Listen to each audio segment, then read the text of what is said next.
ಎಲ್ಲರಿಗೂ ನಮಸ್ಕಾರ.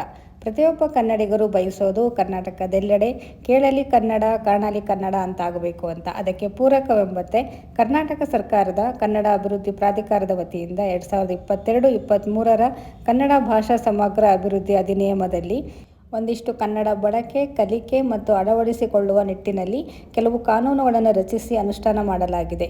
ಈ ಕನ್ನಡ ಭಾಷಾ ಸಮಗ್ರ ಅಭಿವೃದ್ಧಿ ವಿಧೇಯಕ ರಾಜ್ಯಪಾಲರ ಒಪ್ಪಿಗೆಯನ್ನು ಪಡೆದುಕೊಂಡಿದೆ. ಅದರಲ್ಲಿ ಒಂದಿಷ್ಟು ಕನ್ನಡ ಭಾಷೆಯ ವ್ಯಾಪಕ ಬಳಕೆ ಮತ್ತು ಪ್ರಸಾರಕ್ಕಾಗಿ ಸರ್ಕಾರ ಅನುಷ್ಠಾನ ಮಾಡಿರುವ ಕೆಲವು ಕಾನೂನು ಕ್ರಮಗಳ ವಿಚಾರವಾಗಿ ಕನ್ನಡ ಮೊದಲು ಸ್ನೇಹಿತರ ಬಳಗದಿಂದ ನಾಳೆ ಜಾಗೃತಿ ಅಭಿಯಾನವನ್ನು ಆಯೋಜಿಸಿದ್ದೇವೆ. ಆಯ್ದಂತಹ ಕಾನೂನು ಕ್ರಮಗಳು ಹೀಗಿವೆ.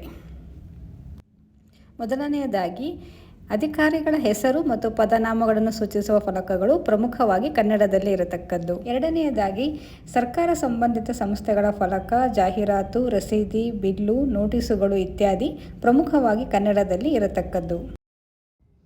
ನಂತರ ಮೂರನೆಯದಾಗಿ, ನಾಮಫಲಕದ ಮೇಲ್ಭಾಗದಲ್ಲಿ 60% ಕನ್ನಡ ಇರಬೇಕೆಂದು 2024ರ ತಿದ್ದುಪಡಿಯಂತೆ ಅಳವಡಿಸಬೇಕೆಂಬುದು.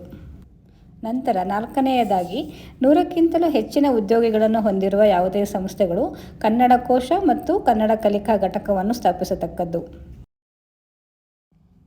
ಐದನೆಯದಾಗಿ, ಬ್ಯಾಂಕ್ಗಳಲ್ಲಿ ಮತ್ತು ಇತರ ಹಣಕಾಸು ಸಂಸ್ಥೆಗಳಲ್ಲಿ ಕನ್ನಡ ಭಾಷೆಯನ್ನು ಕಡ್ಡಾಯವಾಗಿ ಬಳಸತಕ್ಕದ್ದು. ಮತ್ತು ಆರನೆಯದಾಗಿ, ರಾಜ್ಯದಲ್ಲಿ ತಯಾರಾಗುವ ಮತ್ತು ಮಾರಾಟವಾಗುವ ಉತ್ಪನ್ನಗಳ ಹೆಸರು ಮತ್ತು ಅವುಗಳ ಬಳಕೆಯ ವಿವರ ಕನ್ನಡದಲ್ಲಿ ಇರತಕ್ಕದ್ದು.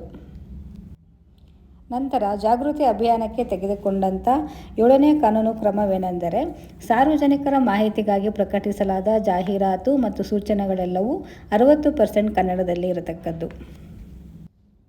ಈ ಎಲ್ಲ ಕಾನೂನು ಕ್ರಮಗಳ ಜಾಗೃತಿ ಅಭಿಯಾನಕ್ಕೆ ನೀವು ಬನ್ನಿ, ಬೆಂಬಲಿಸಿ. ಸ್ಥಳ: ಪುನೀತ್ ರಾಜ್ಕುಮಾರ್ ಕನ್ನಡ ಭವನ, TV9 ಕಚೇರಿ ಹತ್ತಿರ, ಶಾಂತಿನಗರ. ಧನ್ಯವಾದಗಳು.